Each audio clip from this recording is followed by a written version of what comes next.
Hey guys, good Sunday evening, and what a heck of a Sunday evening. This has been a historic, absolutely historic day. It's absolutely incredible what's been going on in the last just 10 days alone, but in this country. I got to tell you, a couple of months ago, starting in May, right after I left the White House with the Supreme Court nomination, I started speaking to Democrats all over the country. I was in Seattle, I was in Idaho, I was doing all sorts of things, Tennessee, telling people to really keep a chin up.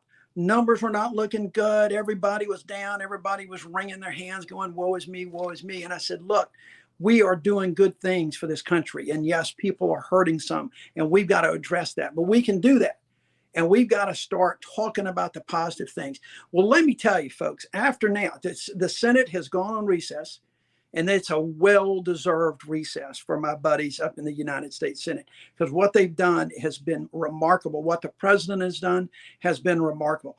I just want to recap a little bit today, because I've got to tell you, I'm just really excited. I mean, this is a big deal that's going on right now, and it ought to give us a lot of energy going forward into the midterms in November. So let's just recap just a minute.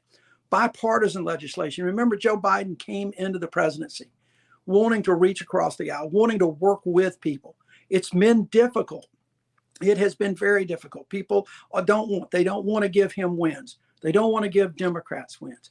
But the fact of the matter is, look at some of the bipartisan legislation that has been enacted. The infrastructure bill, $550 billion that's going to repair those potholes and roads and bridges across this country. And we need to make sure people know where that came from. Is the first one in decades. People, you remember Infrastructure Week? Oh my God, every week was Infrastructure Week when I was in the Senate, and nothing got done under the Trump administration. $550 billion to upgrade. The CHIPS Act, we talked about that a couple of weeks ago, how important that is for our national security. It is going to allow us to compete. We're going to bring semiconductors manufacturing back to the United States. It'll help with supply chains. It will help with inflation, help the economy, most importantly, with national security. Again, bipartisan legislation, thanking Republicans that voted for it to come step up.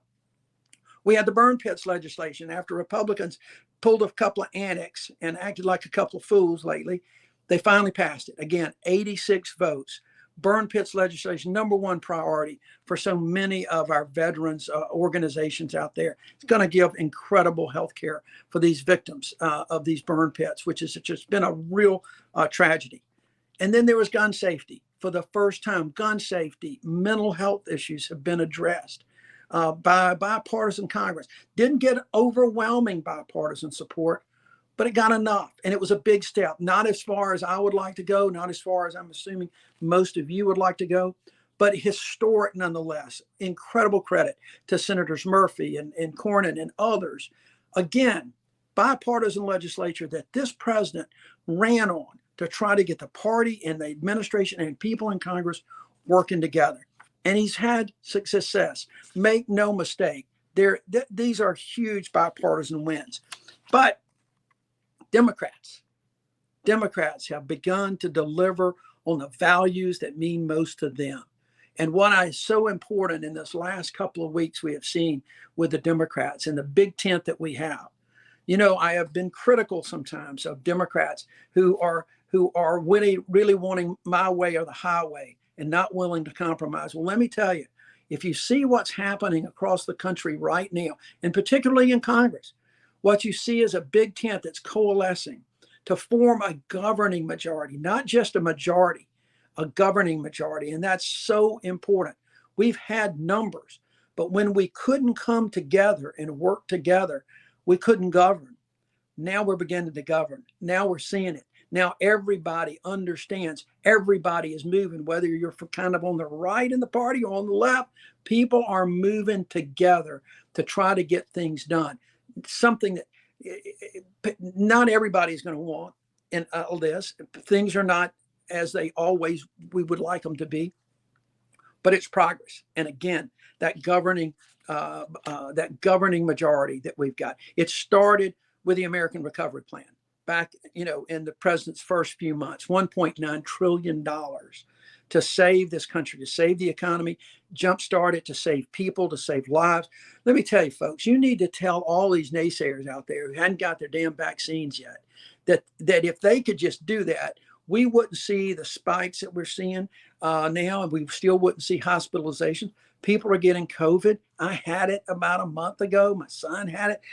The president had it and was in isolation. But because of vaccines, it was just a minor nuisance. And that's the key. Because of that American Recovery Plan, because of what the president and his team has done, you're getting to go to concerts again. This fall, you're going to go to football games and not have to worry about it. You're going on airplanes. For those of you, I'm just kind of tired of masks, but and most people are. We're doing that because of that American Rescue Plan. That's what Democrats started out with. And then today, just look at what happened today with the Inflation Reduction Act. Incredible piece of legislation that really absolutely hits all of the core values.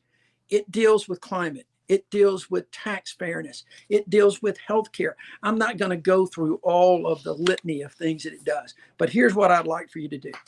Here's what I'd like for you to do about the Inflation Reduction Act. Read about it. Go to the Post, go to the Times, go to wherever you want to go and read about what it does, and then talk to people. Talk to your friends. Talk to your family. Tell them what Democrats did, not a single Republican vote for this bill. Tell them what Democrats did about investments in climate for the first time, most historic investments we've ever had. Talk to them about that. Tell them that it was Democrats who pushed this through. Talk to them about tax fairness and the fact that now, for the first time, corporations are going to have to pay minimum tax, or at least the biggest of the corporations. And excise tax, this kind of got overlooked in these negotiations. Stock buybacks have been a huge boon to corporations and their largest stockholders. And now there'll be a 1% excise tax that's going to raise money. They're going to increase the IRS. Republicans blocked one of the most important healthcare things. Democrats had it in there to cap insulin cost at like $35 a month. And Republicans voted that down. They were able to stop that through this reconciliation process. And people need to know this. People need to understand the implications of this. And so it's climate, it's tax, it's healthcare, negotiating prescription drug prices for Medicare, extending the subsidies, which is going to reduce people's monthly insurance premiums. All of those things that Democrats did, and they did alone because they fought us tooth and nail. So what I want you to do is reach out. I really think that people need to read about this, learn a little bit about it, reach out to people and talk to folks. As we go into the midterms, as you're canvassing with whatever candidate, whoever, for the House, for the Senate, for governor, whatever, talk to people when you knock on those doors, when they express some reservations. Tell them what Democrats have done. Tell them how important it is. So one of the things I want to make sure that people know is that that Inflation Reduction Act was one of the best examples of a governing majority. We had people in the more center that came together with folks on the left. There were not everything for everyone, but that's what we got. And I feel sometimes like one of those Ronco commercials or something to say, but wait, there's more. And there is more. There is more that happened this past couple of weeks. Think about this. Gas prices are going down 7 straight weeks now. 7 straight weeks, gas prices. In most every place in the country, regular gasoline is down below $4, below $3.99. And that's incredibly significant. 7 weeks in a row. Record job creation, 528,000 new jobs last month. This economy is really kind of weird, but we've got jobs, and these job creation, more jobs than we had before the pandemic. People have been able to get to work, so they're being able to weather this inflation that we're seeing. They're still hurting it. We still got to get prices down. but people are in fact weathering it better because they're getting jobs and being able to do that. We took down the number 2 guy. Well, it used to be, maybe he's number 1 after President Obama took down Osama bin Laden. We took down the number 2 guy this week with a drone strike, making this world a little bit safer for a period of time. Took him down in Afghanistan, by the way. In Afghanistan, where we took so much crap for last year with the withdrawal, we're still able to do things to control terrorism, even from afar. That's a big deal. We expanded NATO. The very thing that Vladimir Putin didn't want us to do, we've done it. All but one foolish United States senator, and I won't mention his name, I just go by his initials, Josh Hawley, is the only one that voted against it. And it just was bizarre. Even Republicans chided him for that. And a couple of other things. Still, there were things going on. House Speaker Pelosi stood up to China and went and visited Taiwan to show the American people's resolve to protect Taiwan. We've done all of those things. But wait. There's even more. The Kansas vote, the president's executive orders on reproduction rights, all of those things going on the last week or two. That Kansas vote was important. You know, what was interesting to me is that you had the Kansas vote, which was a vote of the people, to maintain that status quo, to maintain the abortion rights in Kansas and not give that state legislature the ability to do what they've done in Alabama, what they did in Indiana. And that's the contrast here, folks. And I want folks to really think about this. The contrast is what you see in Alabama and Oklahoma and Indiana and those other states. Those are gerrymandered legislatures. That only those legislatures only answer to a handful of people in their primaries, not the electorate as a whole. When people vote, when people organize and vote, we can get things done. We got things done with my election in 2017. Folks in Kansas got things done this week, and it truly gives us hope. It gives us hope, and it gives us energy about what's going on. And that's the name of the game here. For so long, we've heard too many things that this is not going to be a good year. I think that today, with the Inflation Reduction Act, the winds have changed. No longer do we have the same headwinds. We've got winds at our back, and we need to take advantage of it. I think people are going to start feeling better about where the country is. Even with inflation, still we have to get it under control. I think people are going to see this because Democrats are working for people. There's nothing coming from these folks that are being nominated to either run for re-election in the Senate or to run in open seats in the Senate, to run in these governor's races. You don't see anything from them. You don't see any plan. And that's part of the message that we've got to get out there, that Democrats are working for people. We understand, we know, and there is hope to do this. There is hope going into these midterms that we can carry forward, because right now, the way the Democrats are coalescing around progress, the way we're coalescing around each other, and for rights, and to not take away rights, but to keep those, it's just massive. So as we kind of come to a close, and I'm going to kind of see here if I can see anything with folks. Here's what I'd like for folks to do. Senate's in recess. House is going to come back next week. Senate's in, and then the House is going to come back probably just for a day or so to pass the Inflation Reduction Act. But it's going to be an August recess. And what I'd like, Democrats have always been the party to kind of protest. We've done that a lot. We protest in front of the Supreme Court. We'll protest in front of the Senate. We'll protest when we need to protest, and we get things done that way. But I think it'd be important right now is for all of you folks that are in these states where a senator voted for the Inflation Reduction Act, go up there, get a group of folks and go stand outside their offices with signs saying thank you. You don't know how much that means to people. And it means that so much to the people that are there, that voted, that stayed all night at this votorama last night, to know that they're doing things that their constituents want. And it does something else too. Other people will see you. People driving by, they're going to see you. They're going to hear that. They're going to see what that vote means something. So thank them. Go to the town halls, go outside their offices, do whatever. Same for the members of the House that vote for this next week. Go tell them. And let's get that energy going, because it's infectious when you do that.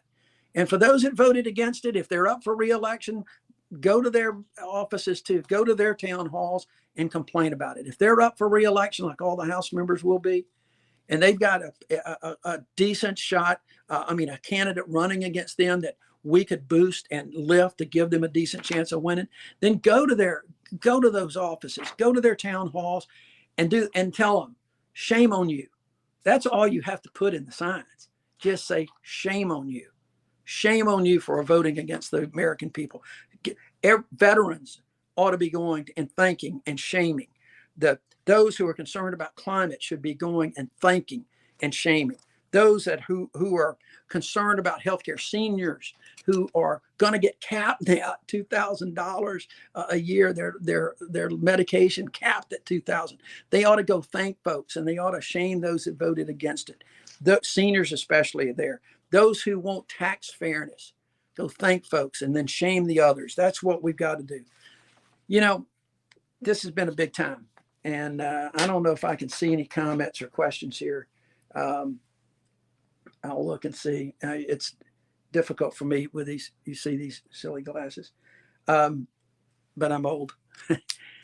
But I'm also excited. I'm energized. In 2017, I in my acceptance speech, I told folks that we have shown the way, that people can be unified, that people can come together. That's what Democrats are doing right now. And we need to bring more people in our tent.